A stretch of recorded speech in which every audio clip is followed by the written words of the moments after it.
fMRI data.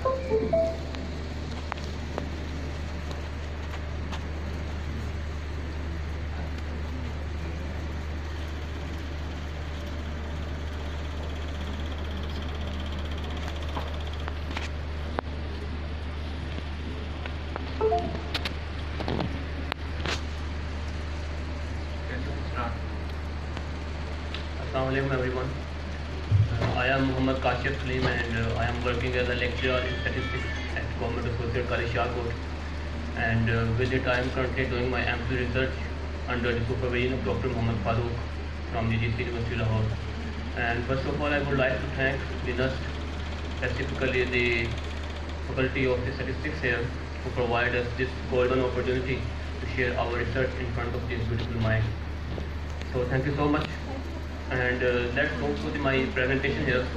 My topic is to identifying the functional connectivity of the brain regions of children with autism spectrum disorder using the seed-based analysis and resting state fMRI dataset. Just look at this colorful slide. I think this will get your attention. First of all, when I start my research, I was curious about how autism works in the patients. And when I found in research in the Bollywood movies like My Name is Khan, Shah Rukh Khan played the role of autism patient in this movie, and that was the blockbuster of the year. And this was just a mild case of autism spectrum disorder. And if you want to see the severe case of the autism spectrum disorder, you will have to watch the Burfi movie, in which the Priyanka Chopra was playing the role of Julmin, and that was a severe case of autism spectrum disorder patient. And after that, I have a discussion with the doctor, and doctor suggests me to see the drama series from the America, The Good Doctor, in which the main character of the drama series is suffering from the autism spectrum disorder. And this shows that, okay, the child who is suffering from the autism can be a doctor in the future. So only they need is just our good attention, good care to the diseased child, so that they can be successful in their life. So I think there is an image in your brains after watching these title page of the movies. Now let's use some English words for the autism spectrum disorder. Now how the patient look like when he is suffering from the autism. Actually, autism is the developmental disease. Developmental means these symptoms are shown in the first 2 years of the patient, and it become more and more severe with the age. And there is a list of the symptoms that are shown in the autism spectrum patients, but we categorize into 3 categories. Like the suffering from the autism will face the difficulties in social interaction, in which means the patient will face the problem in making friends, have some communication with no response on your talks, and he can be shy. This is one of the symptoms. And second is the problem in the communication, and of course the communication gap and communication issues he has to face. And the last one is challenges of restricted and repetitive behaviors, which means when he starts to do something, he will do it. When he starts to move his hand, he will move it unless no one is going to stop him. And when he can shut down and open down, he will open, shut, open, shut, open, shut. He will continuously do it. Even he can harm himself. So he needs a helper to save him from this charge of gestures. So this is prevalence in the world. This is a colorful word, and this is the categorized. You can say it as autistic word. And I just highlighted the Pakistan here in the circle. I think you can see it. This is orange color for the Pakistan. You can say there are 750 children who is suffering from the autism from every 1 lakh children. So there is a good prevalence of the autism spectrum. So we have to take steps. And when I start this research, I found a research in the Karachi whether Pakistanis know about it or not. And only one research was held in Karachi, and they said, "Are you knowing about the autism? Have you heard this word?" No. Majority of the people answered say no. They even don't know this word autism. And even in the Western culture, autism is the major issue they are facing. So we will have to take some steps.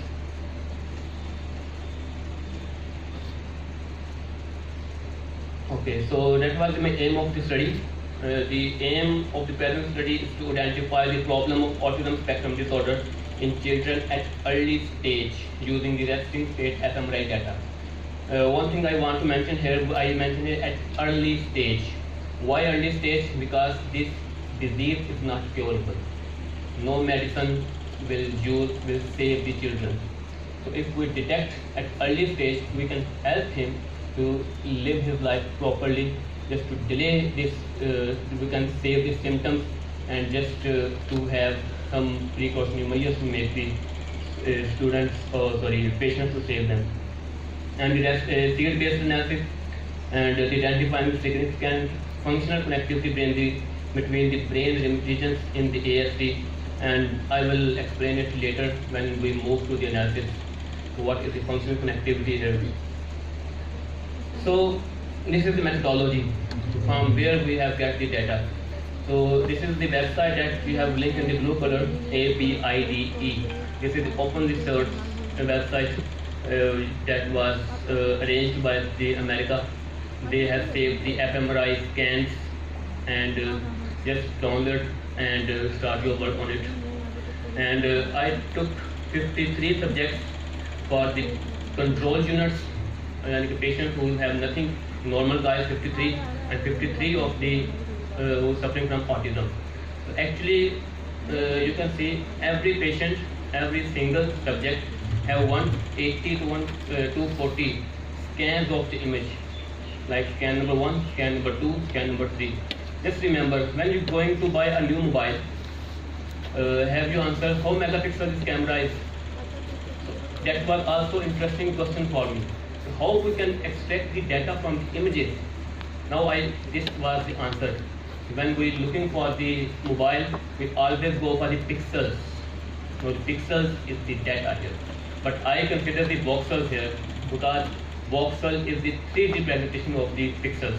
The voxels are more powerful in it. So just brief introduction to resting this fMRI data set. When the picture is taken just from first scan, second, third up to 180, that image is taken into 2 seconds. And just like this is the head, and there is the one voxel, and if you pick the one voxel, and voxel is continuously discrete in the 180, so then we can say we have a one-time series of the voxels of 180 within the 2 seconds. And the brain is divided into the number of voxels, number of time series. There's a huge bulk of the data we have. And of course, machine learning approach is best and suitable for the big data science. Okay, so when we have the images, we first doing the pre-processing, and pre-processing was done with the SPM12, which was the extension of the MATLAB, and we took the 3 steps. Like pick the original image, we realigned it, then normalize it, then smooth it, and this will actually make some correction in the data set, and will remove the noise from the data set that will be beneficial for the further analysis. So we just pick these three basic steps for the pre-processing, and these are the images in front of you. Okay, so next, regions of interest, ROIs, we can say. Now what is this ROIs? When you have an image of the brain, now that was the question, in which region you are interested in, like from the back, which is used to watch, which the region which is used to hear something. There are different functions in the brain. So we considered 165 ROI, and that was based on the FSL, Harvard, Oxford, with the resting state fMRI and Broadman areas and AAL Atlas. That was the pre-defined regions of interest that cover the whole brain, because we are interested in the whole brain. Now next, our main analysis was the seed-based analysis. So seed-based analysis actually provides us the functional connectivity. Functional connectivity means the correlations between the brain regions. Like if a person if going to do something, there are some kind of correlation that will be made into the mind, like how brain connect with each other to perform any particular task. So this gives us the correlations between the 165 regions, how the patient, when a person is suffering from autism, how his brain behaves, and with the normal, how his brain behaves in the normal position. So correlations in the brain are, we can say this is use of the statistics, and correlation is defined is found between the time series of the each voxel, which I have mentioned earlier is the bulk of time series we have. And this is some formula in front of you that are used to find the correlations and transformed into features Z, which is one of the. Okay, so when we move to the analysis, and there is a huge matrices, but I converted into the graphic presentation. On the left side, you can say 160 ROI for the autism and for 165 for the control. For the autism, correlation matrix shows that from the 165 correlations, 102 regions are activated in the case of autism.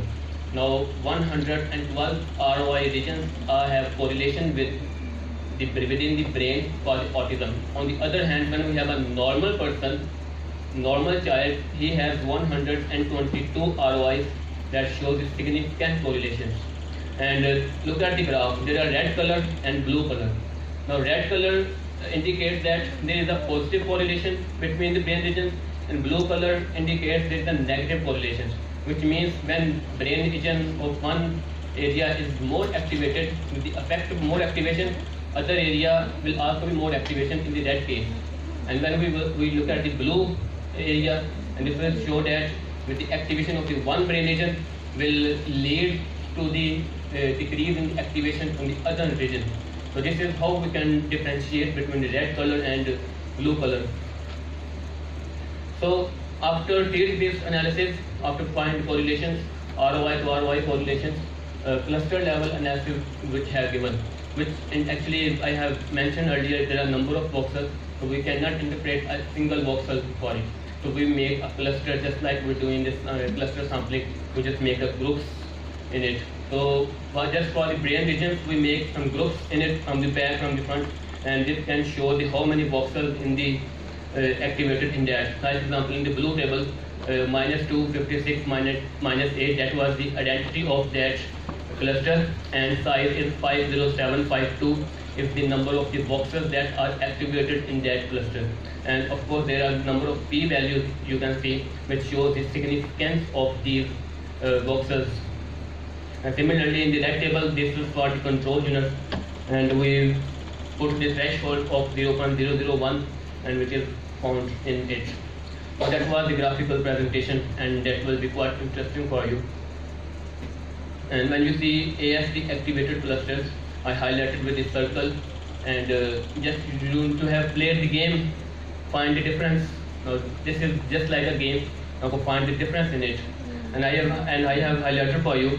And just pick the first image.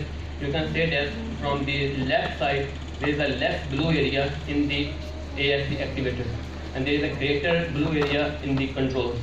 So you can say that when a patient is suffering from the autism, there is a less activation in the patient's brain.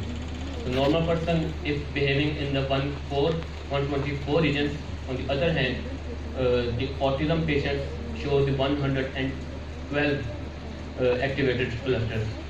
So this is actually the regions. Of course, I am not a doctor here. I cannot mention it. Okay, how this region is behaving like. I am just trying to put the help as a statistician in this medical field so that they can get some ideas. So this is some voxels, brain regions, frontal pole, strictus cortex. Even names are quite difficult for me.